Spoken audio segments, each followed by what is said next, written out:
आज हम एक ऐसे टॉपिक पर बात करेंगे जो आपके मन में एक्साइटमेंट जगाएगा। ईरान। ये देश अपनी गहरी संस्कृति और ताकत के लिए जाना जाता है और इसे सबसे स्ट्रांग देशों में से एक माना जाता है। इस वीडियो में हम देखेंगे कि कैसे ईरान ने अपनी इंडिपेंडेंस और पहचान को बनाए रखा है और कैसे इसने चुनौतियों का सामना करते हुए खुद को और स्ट्रांग बनाया है। सद्दाम हुसैन ने एक बार कहा था कि ईरान एक पहेली है जिसे समझना हर किसी के बस की बात नहीं।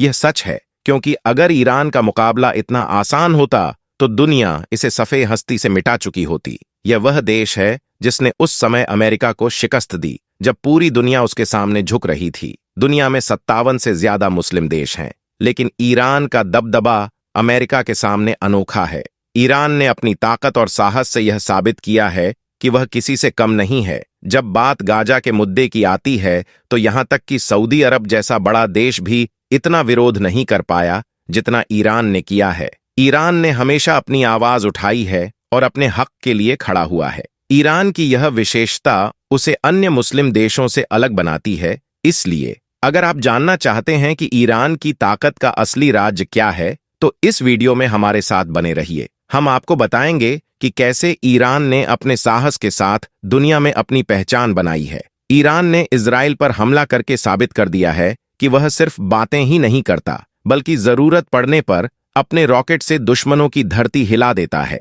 अगर मिडिल ईस्ट में देखा जाए तो ईरान ही अकेला देश है जिसने इजराइल के विजय रथ को रोक रखा है। लेबनान से लेकर इराक, ईरान और आसपास के देशों में उसके लोग ही इजराइल के खिलाफ लड़ रहे हैं। चाहे हमास को हथियार देने की बात हो या फिर मस्जिद अक्सा की हिफाजत की, हर जगह जो चेहरा नजर आ रहा है वह ईरान का है। ईरान के लिए फिलिस्तीन का मसला शिया और सुन्नी से काफी बड़ा है। वह इन देशों में सुन्नी संगठनों की भी मदद कर रहा है ताकि इजराइल को बाहर निकाला जा सके। ईरान के सुप्रीम लीडर आयतुल्लाह खामेनेई पहले ही कह चुके हैं कि वह इजराइल की मौत तक नहीं रुकने वाले और इजराइल को अपने किए गए हर गुनाह का हिसाब देना होगा। लाखों लोगों की यह शहादत राइका नहीं जाएगी। दुनिया के किसी भी मुसलमान को, चाहे वह शिया हो या सुन्नी, गाजा के मुसलमानों की तकलीफ से गाफिल नहीं रहना चाहिए। हम सबका दुश्मन एक ही है और वह है अमेरिका। अमेरिका ईरान को अपना सबसे बड़ा दुश्मन मानता है,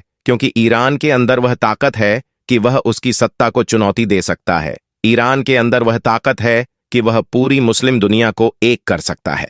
ईरान ने पिछले दिनों ऐलान किया है कि वह अफगानिस्तान, यमन, इराक, मिस्र, शाम और फिलिस्तीन जैसे मुस्लिम देशों के साथ मिलकर एक डिफेंस लाइन बनाना चाहता है, ताकि कोई भी बातिल ताकत मुस्लिम देश पर हमला न कर सके। ईरान एक तरह से सभी देशों को मिलाकर एक मुस्लिम फोर्स बनाने की बात कर रहा है और अमेरिका कभी नहीं चाहेगा कि ईरान इतना ताकतवर बन जाए कि वह आसपास के देशों की राजनीति को कंट्रोल करने लगे। ईरान अकेला मुस्लिम देश है जो आसपास के देशों को कंट्रोल करने की क्षमता रखता है। ईरान के अधिकारी तो यहां तक दावा कर चुके हैं कि वह ईरान के तो मालिक हैं ही, साथ में वह 4 अरब देशों को कंट्रोल करते हैं, जिनमें इराक, मिस्र, लेबनान और सीरिया जैसे देश शामिल हैं। इन चारों देशों में ईरान ने हिजबुल्लाह, हमास और हूथी जैसे छोटे छोटे संगठन खड़े कर दिए हैं कि अगर अमेरिका ईरान पर हमला भी करना चाहे तो वह इनकी मदद से पूरे इलाके में तबाही मचा सकता है। अमेरिका हो या दुनिया की कोई भी सुपर पावर, किसी में इतनी हिम्मत नहीं कि वह एक साथ 10 मोर्चों पर युद्ध कर सके। ईरान की इस रणनीति का आज भी किसी के पास काट नहीं है। बाकी अमेरिका की औकात कितनी है वह तो अफगानिस्तान ने पहले ही बता दी है। हालात यह हैं कि जो अमेरिका वर्षों तक अफगानिस्तान के तालिबान को आतंकवादी बताता रहा, बाद में उन्हीं को सत्ता सौंपकर भाग गया। यहां तक कि उसकी इतनी हैसियत नहीं रही कि वह अफगानिस्तान से अपना साजो सामान ले जा सके। आज उसी अफगानिस्तान के लोग अमेरिका से टेबल पर बैठकर बातें कर रहे हैं। जो तालिबान कल दुनिया के लिए आतंकवादी थे, आज ब्रिक्स की करेंसी पर सेंटर में उनकी तस्वीर छप रही है। अपने देश की आजादी के लिए लड़ने वाले हमास जैसे संगठन आज अमेरिका की नजर में दुश्मन हैं, लेकिन मुमकिन है कि कल अमेरिका खुद उन्हें मान्यता देता नजर आए, क्योंकि ईरान जिस ताकत से फिलिस्तीन का समर्थन करता नजर आ रहा है, उससे तो लगता है कि फिलिस्तीन जल्द ही आजाद हो जाएगा। ईरान किसी भी मामले में इजराइल से पीछे नहीं है। अगर अमेरिका इजराइल का साथ देना बंद कर दे तो ईरान अकेले इजराइल को मिट्टी में मिला सकता है। इजराइल एक तरह से खाड़ी देशों में अमेरिका का एयरबेस है, जहां से वह मुस्लिम देशों के संसाधनों को लूटने का काम करता है, और ईरान इस मामले में उसकी सबसे बड़ी रुकावट है। अगर कोई कदम उठाता है तो अमेरिका उसकी ढाल बन जाता है। हालांकि अमेरिका में इतनी हिम्मत नहीं कि वह ईरान पर डायरेक्ट हमला कर सके। ईरान कभी भी जल्दबाजी नहीं करता, लेकिन जब हमला करता है तो उसका जवाब विरोधियों के पास भी नहीं होता। ईरान में एक कहावत मशहूर है कि ईरान सियासत की कालीन बुनता है, यानी वह इतनी सब्र से काम लेता है कि विरोधी जान ही नहीं पाते कि ईरान का अगला कदम क्या होगा। फिर जब उसकी मैदान में एंट्री होती है तो दर्शक तालियां बजाए बगैर नहीं रह पाते। ईरान आज सभी मुस्लिम देशों में सबसे पावरफुल प्रॉक्सी संगठन रखने वाला देश है।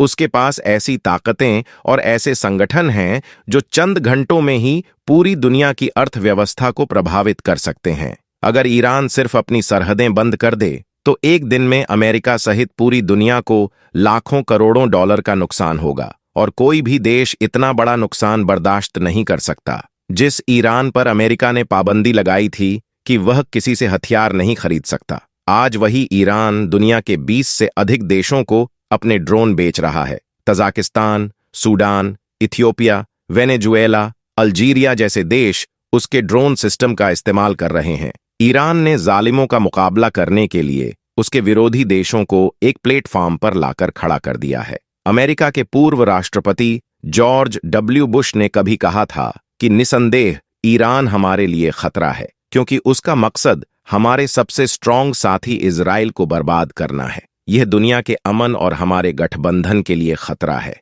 मैं खुले तौर पर यह स्पष्ट कर देना चाहता हूं कि अगर इजराइल को कोई भी खतरा हुआ तो हम उसकी हिफाजत के लिए अपनी पूरी मिलिट्री और सैन्य शक्ति झोंक देंगे। ईरान विश्व पटल पर हर दिन अपनी धाक जमाता जा रहा है। इस वक्त मुस्लिम देशों में ईरान पॉपुलर के मामले में पहले स्थान पर है। यहां तक कि सऊदी अरब के अंदर भी ईरान को लेकर लोग बातें कर रहे हैं। अब तो सऊदी अरब भी फिलिस्तीन के मुद्दे पर खुलकर ईरान का समर्थन करता नजर आ रहा है। ईरान हर जगह इजराइल को घेर रहा है। पिछले दिनों ईरान की शरीफ यूनिवर्सिटी के प्रोफेसर्स ने दुनिया भर की यूनिवर्सिटियों के नाम खत लिखा है। मुसलमानों के बाद जिस देश ने सबसे ज्यादा नुकसान उठाया है उसका नाम ईरान है। लेबनान में लड़ने वाले सिपाही हों या फिर हमास के लीडर, हर किसी को ईरान का समर्थन हासिल रहा है। अरब और ईरान में वर्षों से वर्चस्व की लड़ाई चलती रही है, लेकिन इस बार सऊदी अरब ने भी साफ कर दिया है